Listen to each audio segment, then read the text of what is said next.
Today I made over $500 in less than 30 seconds of trading, and this is exactly how I did it. This whole trade was recorded live, by the way. Let's go. So let's pay attention to QQQ here and SPY. SPY's looking really good. That first SPY candle had quite a bit of volume, and it looks like we're picking up volume pretty quickly here on these. So we're looking pretty solid. That 2 minute looked like it had a nice pullback, and it's looking like it's breaking lows now. So we're at the key level. So my goal right now is just to see what happens on this level break and see if I can catch a small portion of this move. First things first, I knew I wanted to take a trade in trend. So I knew that the trend was moving down like this, which means what am I gonna do? I'm gonna take a downside trade. I'm not gonna try and take an upside trade in the middle of this downtrend, because here's the thing. If you try and battle the trend to the opposite direction, usually it's gonna go against you. So a lot of beginner traders will take a trade when they break a level, and they'll take the trade somewhere in the middle in between two levels. This is not a great trade. My number one thing that I wanted to make sure for today's trade was that if I have to take a short, I am going to take it below the second level and not in the middle between two levels. Here's the reason why. You have to take a position on the break of this level here with the stop loss over the key level. This gives you the best risk to reward. You see right here, 5.21 risk to reward. That's a good trade. But what happens when you end up taking a trade in the middle of two levels is that you end up having a really, really bad risk to reward trade. So my next best option is either to wait for us to come up to this level again, or to wait until we break the second level and retest it for a move down. Option number two is what I went for in this trade. So I wanted to make sure that one, we broke that first key level, which did happen. But I'm not gonna take a trade in the middle of the key level. What I'm gonna do is I'm gonna wait for the second key level to get broken. That way we can take a trade right here and have a more confident move down to the target. Lots of beginner traders are gonna try to jump in midway through the move right here and then end up coming all the way down to this area and bouncing right off and hitting their stop loss. Or even worse, it doesn't even get down to the level and shoots towards the stop loss anyways. To avoid that, do not enter in the middle of two levels. You need to wait until your level gets tested, broken, retested, and continue down. We're gonna pull up to this 531.39 level, which I really wasn't expecting. The reactions that I'm looking for, guys, are either this reaction, or this reaction. Those are the three reactions I'm looking for. We always have to wait for the retest of the level for one of those reactions to occur, right? So if you take this level break right now, there's a possibility of you being profitable, yes, because you have about a 33% chance of being profitable. All right, if you get this topic down, you will most likely increase your profitability by like 10x. So watch this entire thing all the way through, pause it, rewind it, do whatever you gotta do. These reactions are key. Let me go ahead and type that.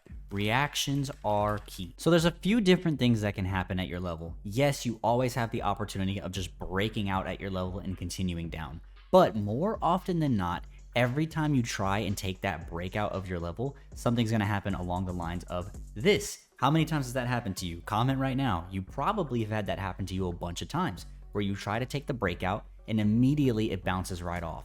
The reason why is because these reactions you see right here are the most important, and these are what they look like. First is your bounce.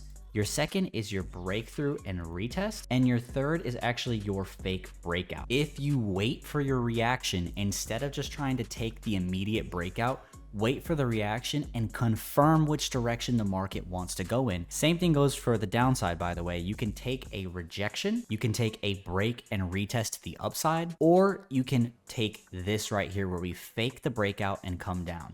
These are your three reactions on both sides. So you have your three reactions here and your three reactions here. Once you learn those and once you implement those into your trading, it is absolutely life-changing what can happen. I do like puts if we can come back and reclaim this. As you can see, where we bounced was right where I thought we were gonna bounce, which is there. So there's two levels that I wanna hold. It's gonna be these areas right here. No entry for me yet, guys. So I feel like I caught a very late move here on QQQ or on SPY. So I don't want to enter that too late. I'm watching the puts, but I don't see any entry for myself just yet. That's looking good to go lower for sure.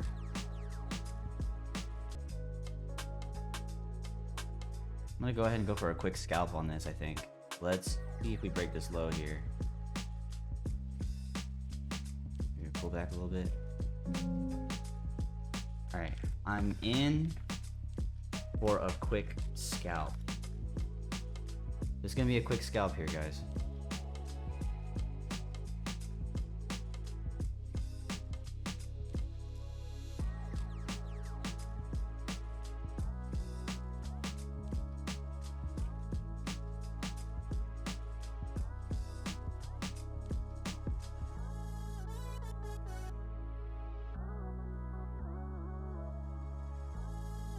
that push. I'll go ahead and exit here. Quick scalp. I don't want to take that all the way down to the level. As far as I'm concerned, I really don't want to try and hold at the end of the move, which is currently what I was doing. I was holding at the end of the move, so it wasn't the most guaranteed move for me. We should have gotten in way earlier, and the fact that we didn't is what, you know, that may have been a little bit of a FOMO trade. So to curve the FOMO, I just exit. Curve the FOMO, I just exit. Don't force yourself to take a trade, guys. You don't have to. All right, so this is a good example of why every single trade isn't going to be perfect. So first things first, we should have caught an earlier entry, right? So for example, this trade right here, your entry's supposed to be somewhere around here, but I ended up getting in somewhere around here. So the reason why I exited this position early is because we already were so far away from where the move occurred, which was all the way up here.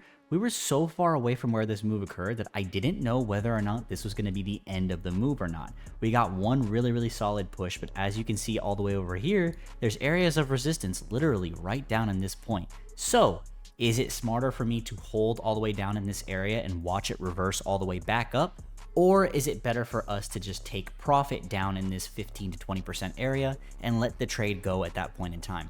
This is a great example of why every trade isn't going to be perfect. And this is a great example of what traders end up hiding from their audience, is that they don't show transparent reasons why they're entering and exiting their trades from start to finish. As you can see here, I even told you guys this trade might have been a little bit of a fear of missing out, so I entered way later in the move. That caused me to exit early in the move because I didn't know whether or not we were at the end. Every trade is going to be different, and you have to be able to adapt within your trade during that time. This is why time on the charts is so important. And if you have trouble adapting to the market, then there might be another problem going on that you can't even see. So this video right here where I show you exactly how to become a profitable trader step by step, probably going to help you out. Later.